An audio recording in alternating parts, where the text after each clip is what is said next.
1 Kings 11, New Living Translation. Now King Solomon loved many foreign women. Besides Pharaoh's daughter, he married women from Moab, Ammon, Edom, Sidon, and from among the Hittites. The Lord had clearly instructed the people of Israel, "You must not marry them because they will turn your hearts to their gods." Yet Solomon insisted on loving them anyway. He had 700 wives of royal birth and 300 concubines. And in fact, they did turn his heart away from the Lord. In Solomon's old age, they turned his heart to worship other gods instead of being completely faithful to the Lord his God, as his father David had been.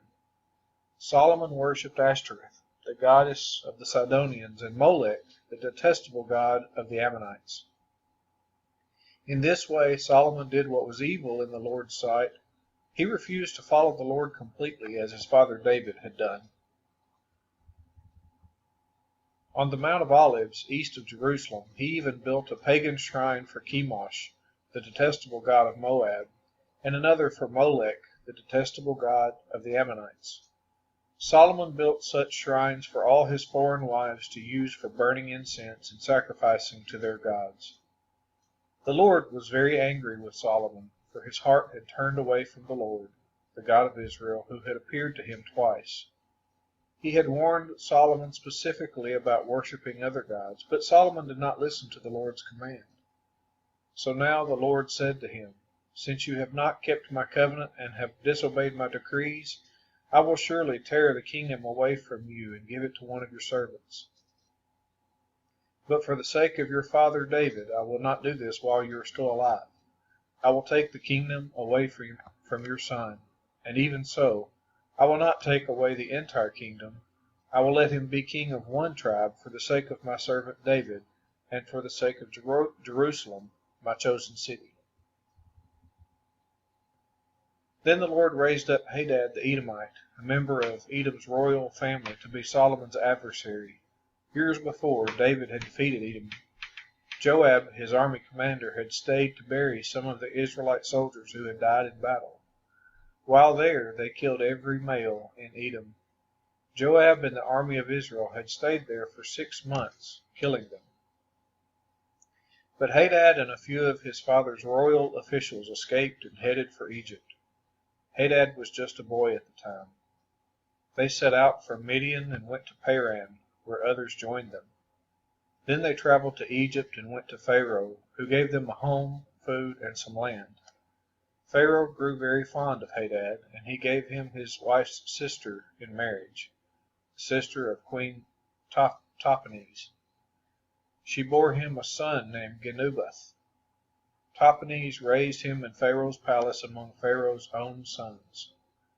When the news reached Hadad in Egypt that David and his commander Joab were both dead, he said to Pharaoh, "Let me return to my own country." "Why?" Pharaoh asked him. "What do you lack here that makes you want to go home?" "Nothing," he replied, "but even so, please let me return home." God also raised up Rezon, son of Eliada, as Solomon's adversary. Rezon had fled from his master, King Hadadezer of Zobah, and had become the leader of a gang of rebels.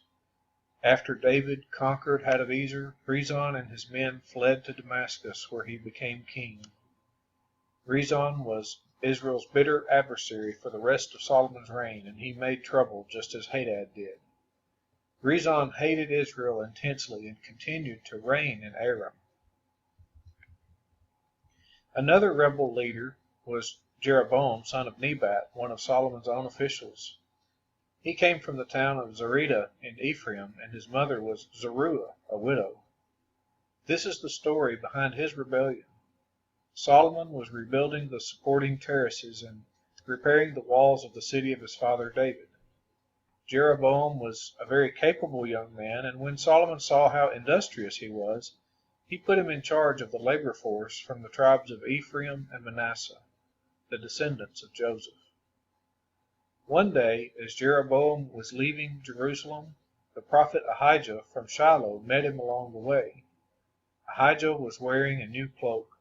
The two of them were alone in a field, and Ahijah took hold of the new cloak he was wearing and tore it into 12 pieces. Then he said to Jeroboam, "Take 10 of these pieces, for this is what the Lord, the God of Israel, says. I am about to tear the kingdom from the hand of Solomon, and I will give 10 of the tribes to you. But I will leave him 1 tribe for the sake of my servant David and for the sake of Jerusalem, which I have chosen out of all the tribes of Israel. For Solomon has abandoned me and worshipped Ashtoreth, the goddess of the Sidonians, Chemosh, the god of Moab, and Molech, the god of the Ammonites. He has not followed my ways and done what is pleasing in my sight. He has not obeyed my decrees and regulations as David his father did. But I will not take the entire kingdom from Solomon at this time. For the sake of my servant David, the one whom I chose and who obeyed my commands and decrees, I will keep Solomon as leader for the rest of his life. But I will take the kingdom away from his son and give 10 of the tribes to you. His son will have 1 tribe, so that the descendants of David my servant will continue to reign, shining like a lamp in Jerusalem, the city I have chosen to be the place for my name. And I will place you on the throne of Israel, and you will rule over all that your heart desires. If you listen to what I tell you and follow my ways and do whatever I consider to be right, and if you obey my decrees and commands, as my servant David did, then I will always be with you. I will establish an enduring dynasty for you as I did for David, and I will give Israel to you. Because of Solomon's sin, I will punish the descendants of David, though not forever." Solomon tried to kill Jeroboam, but he fled to King Shishak of Egypt and stayed there until Solomon died. The rest of the events in Solomon's reign, including all his deeds and his wisdom, are recorded in the book of the Acts of Solomon. Solomon ruled in Jerusalem over all Israel for 40 years. When he died, he was buried in the city of David, named for his father. Then his son Rehoboam became the next king.